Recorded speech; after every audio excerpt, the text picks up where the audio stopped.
If forced by someone, would you be happily enjoying it or nervously resisting? Just as the old woman was about to succeed, the chair, controlled by its weight, collapsed. The man seized the chance to flee the scene swiftly, paying no heed to the woman's pleas to stay.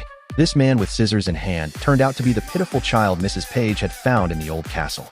When Mrs. Page first met him, she was startled by his hands. For some reason, Mrs. Page sensed no malice in him. She tenderly wiped the wounds from Edward's face. Edward hadn't felt such gentleness in a long time.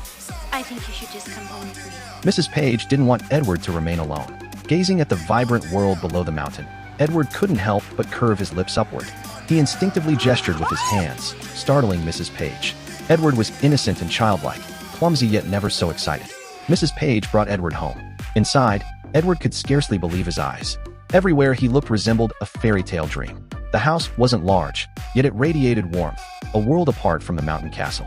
Pointing to photographs, Mrs. Page introduced her family to Edward one by one. Her loving husband, adorable son, and beautiful daughter.